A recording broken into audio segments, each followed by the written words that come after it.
So hello everyone, कैसे हैं आप सभी लोग। I hope you all are doing well. आज की इस वाले वीडियो में हम कवर करने वाले हैं topic prime ministers and council of ministers. Prime minister तो आपको पता ही होगा, लेकिन काउंसिल ऑफ मिनिस्टर्स क्या होता है, ये सब हम इस टॉपिक में आज कवर करेंगे। ओके, जो भी मेरे चैनल पे न्यू हो प्लीज़ चैनल को सब्सक्राइब कर देना और वीडियोज़ को लाइक कर देना। कोई भी अगर डाउट हो आपको आज तो प्लीज़ मुझे एक बार कमेंट कर देना, मैं आपके लिए डाउट सारे क्लियर कर दूंगा, सेपरेट वीडियो बना दूंगा। तो चलिए स्टार्ट करते हैं। पहले मैं सारी लाइन्स को रीड करूँगा एज़ यूजुअल, फिर आपको एक्सप्लेन करूँगा। Prime minister is the most important political institution in the country. जो हमारे प्राइम मिनिस्टर होते हैं वो सबसे इम्पॉर्टेंट पॉलिटिकल इंस्टीट्यूशन है हमारी कंट्री के। Yet there is no direct election to the post of the prime minister. The president appoints the prime minister but the president can not appoint any one she likes. The President appoints the leader of the majority party or the coalition of parties that commands a majority in the Lok Sabha as Prime Minister in case no single party or alliance gets a majority. The President appoints the person most likely to secure a majority support. The Prime Minister does not have a fixed tenure. He continues in power so long as he remains the leader of the majority party or coalition. So I will explain you right now. जो हमारे prime minister होते हैं वो बहुत important political institution है हमारी country के।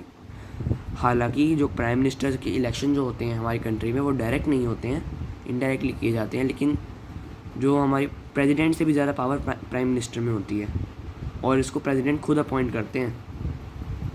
और ये प्रेसिडेंट की मर्ज़ी नहीं हो सकती कि जो भी उनको अच्छा लगा उसको अपॉइंट कर दिया, नहीं। जो भी मेजॉरिटी पार्टी जीतती है उस पार्टी की लीडर को अपॉइंट किया जाता है पीएम के लिए। जैसे मान लो बीजेपी पार्टी जीती तो बीजेपी के जो लीडर होंगे ना उनको इलेक्ट किया जाएगा, ठीक है। और फिर क्या होता है, कोलिशन गवर्नमेंट भी एक टॉपिक है इसमें।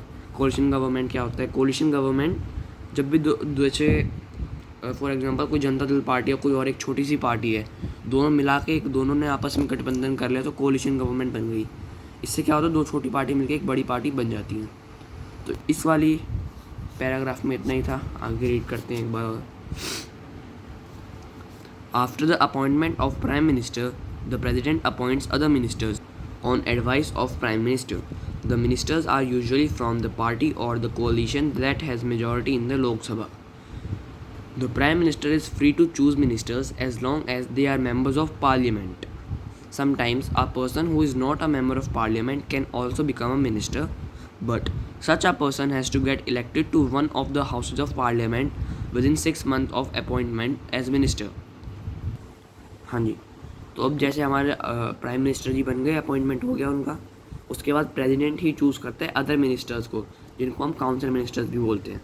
अब जो ये अदर मिनिस्टर्स को चूज़ कर रहा है ये भी प्रेसिडेंट मतलब अपनी उसी पार्टी के मिनिस्टर्स को चूज़ करता है, और ये पीएम की एडवाइस होती है कि आप इसको चूज़ कर सकते हो। और जो मतलब कि जो एमपी नहीं होता ना, मेंबर ऑफ पार्लियामेंट, जो नहीं भी होता उसको भी इलेक्ट किया जा सकता है, पर उसको इलेक्शन से जीतना होता है। आगे रीड कर लेता हूँ। Council of Ministers is the official name. Council of Ministers is the official name for the body that includes all the ministers. It usually has 60 to 80 ministers of different ranks.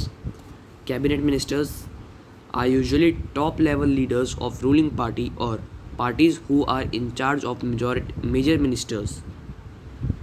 Usually the cabinet ministers meet to take decision in the name of Council of Ministers. Cabinet is thus the inner ring of Council of Ministers. It comprises about 25 ministers. तो चलिए एक बार explain करता हूँ। जो हमारी council of minister की definition हमें यहाँ से मिल जाती है, ये एक ऑफिशियल नाम होता है किसी भी बॉडी का जिसमें 60 to 80 मिनिस्टर्स बैठते हैं डिफरेंट रैंक्स के। इसको हम बोलते हैं काउंसिल ऑफ मिनिस्टर, मिनिस्टर्स की काउंसिल। फिर अगला आता है हमारा कैबिनेट मिनिस्टर। ये क्या होता है, ये हमारे जो टॉप लीडर्स होते हैं ना रूलिंग पार्टी के, जो इंचार्ज बनते हैं मिनिस्ट्रीज़ के, उनको हम बोलते हैं कैबिनेट मिनिस्टर्स। ओके, अच्छा क्वेश्चन से आते हैं कि काउंसिल ऑफ मिनिस्टर में कितने मिनिस्टर्स होते हैं, 60 to 80। कैबिनेट मिनिस्टर्स में 25 ministers. Minister of state with independent charge are usually in charge of smaller ministries. They participate in the cabinet meetings only when specially invited. Ministers of state are attached to and required to assist cabinet ministers.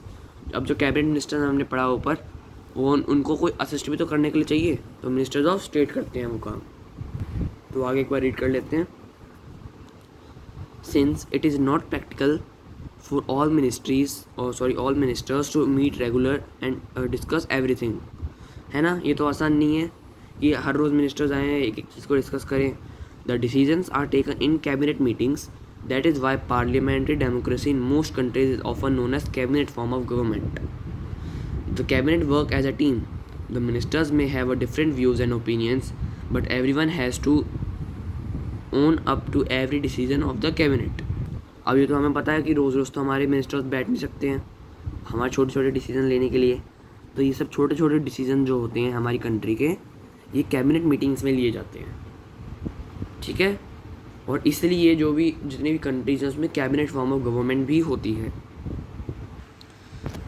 No ministers can openly criticize and any decision of the government, even if it is about another ministry or department. Every ministry has secretaries who are civil servants. The secretaries provide the necessary background information to the ministers to take decision. The cabinet as a team is assisted by the cabinet secretariat. This includes many senior civil servants who try to coordinate the working of different ministries. कोई भी एक जैसे minister होता है वो दूसरी government को ऐसे क्रिटिसाइज उसके बारे में बुरा भला नहीं बोल सकता है। और जो भी हमारी हर एक जितनी भी हमारे मिनिस्टर्स होते हैं ना, इनका एक सेक्रेटेरिएट होता है, सेक्रेटरी बोल सकते हो आप। जैसे सोसाइटी वगैरह के सेक्रेटरीज होते हैं, तो ऐसे इन मिनिस्ट्री के सेक्रेटरी होते हैं जिनको हम बोलते हैं civil servants, IAS IPS officers. Okay, तो अगला टॉपिक आता है हमारा power of the prime minister. तो इस वाली वीडियो में मैं आपको ये टॉपिक भी स्टार्ट करवाने वाला हूँ। एक बार कमेंट में थम्स अप कर देना अगर आपको पिछले वाला टॉपिक समझ में आ गया तो चलिए स्टार्ट करते हैं इस टॉपिक को। अब हम इसमें पढ़ेंगे powers of the prime minister. हमने प्राइम मिनिस्टर के बारे में पढ़ लिया, कौन अपॉइंट करता है, प्रेसिडेंट अपॉइंट करता है। उसके साथ काउंसिल ऑफ मिनिस्टर्स होते हैं, वो प्राइम मिनिस्टर की एडवाइस पे अपॉइंट किए जाते हैं प्रेसिडेंट के द्वारा। अब हम पढ़ेंगे प्राइम मिनिस्टर की पावर, क्या क्या ताकत है उसके अंदर, क्या क्या पावर्स हैं। स्टार्ट करते हैं, पहले मैं रीड करता हूँ। क्लियर हो गया? हाँ। The constitution does not say very much about the powers of the prime minister और the ministers of their relationship with each other, but as head of the government, जो हमारे PM होते हैं वो हेड ऑफ द गवर्नमेंट होते हैं। The prime minister has wide ranging powers, he chairs cabinet meetings, he coordinates the work of different departments. His decisions are final in case disagreements arise between departments. He exercises general supervision of different ministries. All ministries work under his leadership. The prime minister distributes and redistributes work to the ministers. He also has the power to dismiss ministers. When the prime minister quits, the entire ministry quits. Thus, if the cabinet is the most powerful institution in India, within the cabinet it is the prime minister. पहले explain कर देता हूँ मैं इतने सारे जो मैंने read करा है।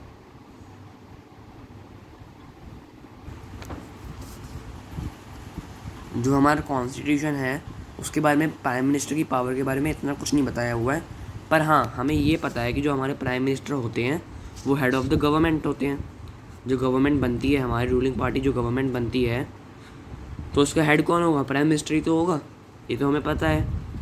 और जितने भी डिसीजंस होते हैं वो सब प्राइम मिनिस्टर के अंदर ही लिए जाते हैं। और जो प्राइम मिनिस्टर हमारे कंट्री में सबसे सुप्रीम है, मतलब कि डेमोक्रेटिक कंट्री में पीपल होते हैं वैसे तो, पर लोगों ने प्राइम मिनिस्टर को इलेक्ट करा है, तो सबसे ज़्यादा पावर अगर हम बोले किस मिनिस्टर के पास है तो वो प्राइम मिनिस्टर के पास है। हमारे प्रेसिडेंट के पास भी इतनी पावर नहीं जितनी हमारे PM के पास है। ओके, तो आगे रीड करते हैं। Who is the most powerful? The powers of the prime minister in all parliamentary democracies of the world have increased so much in recent decades that parliamentary democracies are sometimes seen as prime ministerial form of government. As political parties have come to play a major role in politics, the prime minister controls the cabinet and parliament through the party.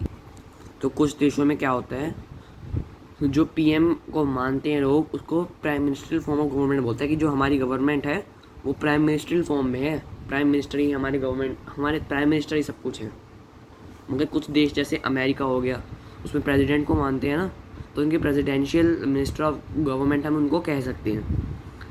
The media also contributes to this trend by making politics and election as a competition between top leaders of the party.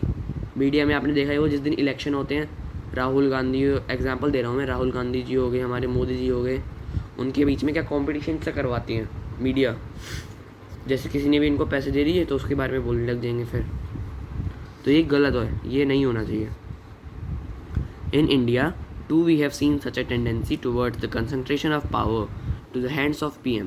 Jawaharlal Nehru, the first Prime Minister of India, exercised enormous authority because he had great influence over the public. जो हमारे जवाहरलाल नेहरू जी थे वो उन्हें public बहुत पसंद करती थी, इसलिए वो PM बने। Indira Gandhi was also a very powerful leader compared to her colleagues in the cabinet. Of course, the extent of power wielded by a Prime Minister also depends on the personality of person holding the position. In recent years, the rise of coalition politics has imposed certain constraints on the power of Prime Minister. The Prime Minister of a coalition government cannot take decision as he likes. जो हमारे prime minister होते हैं वो ऐसा decision नहीं ले सकते जो उनकी मर्जी हो। हाँ, मैंने आपको अभी पहले कहा था कि प्राइम मिनिस्टर डिसीजन लेते हैं, पर ऐसा डिसीजन नहीं ले सकते जिसमें उनकी कि मेरा मन कर रहा है आज प्राइस बढ़ा दो इस चीज़ के तो बढ़ा दी, नहीं। He has to accommodate different groups and factions to this party. अपनी पार्टी में बात करेंगे, पहले लोकसभा में बात करेंगे, as well as among alliance partners. He also had to heed the views and positions of the coalition partners and other parties on who support the survival of the government depends. तो यहाँ पे coalition government की बात हुई है, दो governments मिलती है तो यूँ नहीं हो सकता कि एक पार्टी डिसीजन ले रहे, नहीं, दोनों पार्टी एक साथ डिसीजन लेती हैं। हमारा अगला टॉपिक है द प्रेसिडेंट, इसको मैं अगले वीडियो में कवर करूँगा। आज की इस वाली वीडियो में हम बस इतना ही करेंगे। दो टॉपिक मैंने डिस्कस कराए, एक prime minister and council of ministers और दूसरा power of prime minister. So I hope आपको वीडियो अच्छी लगी होगी। कमेंट में कुछ कमेंट कर देना कोई भी डाउट हो तो, और प्लीज़ चैनल को सब्सक्राइब कर देना, स्टडी फॉर नॉलेज। हम 50 सब्सक्राइबर्स के बहुत पास हैं, तो चलिए, टेक केयर।